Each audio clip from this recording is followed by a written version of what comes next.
Hai teman guling, semoga kalian selalu dalam lindungannya. Aku ucapin terima kasih banyak untuk yang sudah mendengarkan podcast pertama teman guling. Dan yang belum sempat mampir di podcast pertama teman guling, silahkan mampir ya. Dari podcast yang pertama, sangat banyak kritik dan saran yang mampu menyemangatiku untuk melanjutkan podcast ini. Maka dari itu, di podcast kali ini aku bakal cerita sedikit tentang kisah cintaku yang pernah hampir membunuhku. Dan mungkin banyak dari kita yang memiliki cerita yang hampir sama. Pernah gak sih kalian punya pasangan yang posesif? Atau mungkin masihkah kalian bersama pasangan kalian yang posesif? Jika kalian menjawab dua pertanyaan tadi dengan kata iya, aku salut dengan kalian, karena aku sendiri tidak mampu menghadapi situasi ini.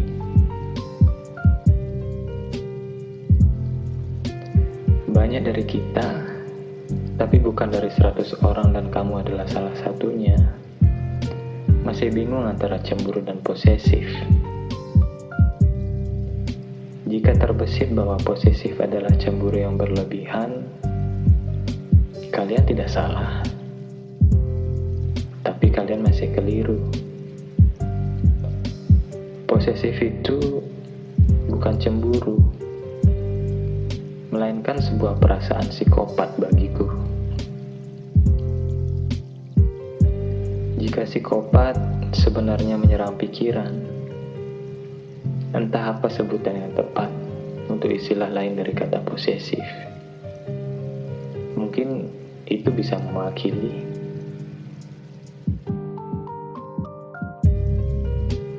Dari pengalamanku, aku bangga jika pasanganku memiliki rasa cemburu. Bahkan aku sangat bangga. Ya, walaupun ngambilnya gak ketulungan kadang-kadang. Tapi lama-kelamaan, cemburu itu berubah menjadi posesif. Awalnya aku gak ngerti kenapa dia bisa berubah. Yang jelas, dia pernah mengekangku habis-habisan. Dan dengan satu alasan, yaitu cemburu. Cemburu sih oke ya. Tapi masa iya sih sampai gerakku sangat dibatasi sebatas untuk ngobrol dengan lawan jenis. Apalagi posisiku saat itu adalah seseorang yang aktif di dunia entertainment. Dan tentunya itu banyak berhubungan dengan lawan jenis yang sebenarnya hanya sebatas ruang bisnis. Ya, tapi begitulah. Karirku sempat disumbat oleh sifatnya. Hingga akhirnya keputusanku bulat untuk mengakhiri hubungan itu.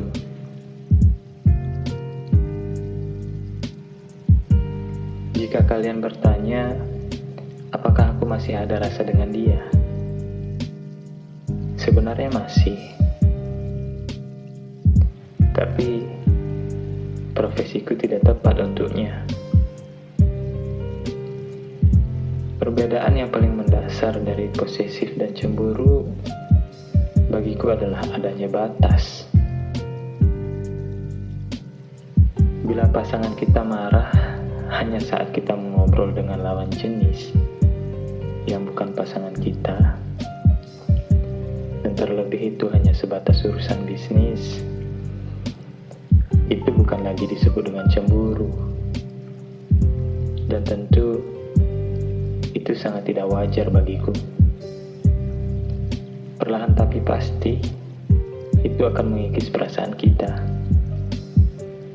Karena kita semua tahu kan, apa kita akan hanya makan cinta untuk kedepannya nanti?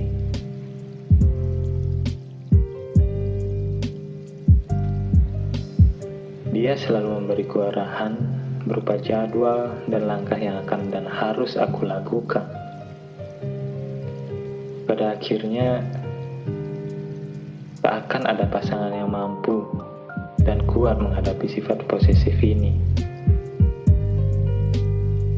Ya kecuali kalian, pejuang cinta yang mungkin masih bertahan hingga saat ini. Namun, satu hal yang pasti, bila pasangan kita memang menyayangi kita, maka seharusnya mereka akan menerima kita apa adanya, kan? Tapi tentunya tidak untuk menerima sifat posesif. Posesif itu sangat berbahaya, bisa menjadi pembunuh, bahkan pembunuh utama dalam sebuah hubungan. Posesif itu bukan cinta, tapi sebuah hati yang bertanda kutip psikopat, yang cepat atau lambat akan membunuh kita. Maka dari itu,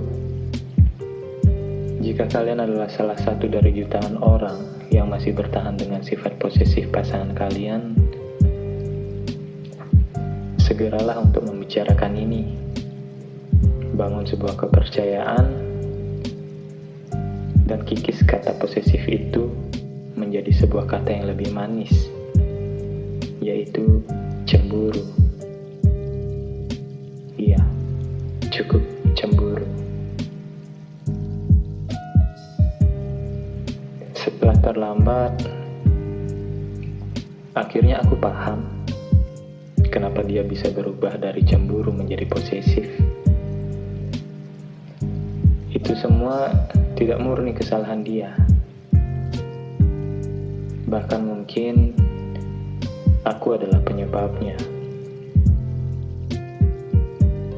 Kurangnya waktu untuknya, dan aku tidak mampu untuk membuat dia percaya. Selamat berjuang, teman guling. Tuhan selalu bersama kalian. Peace.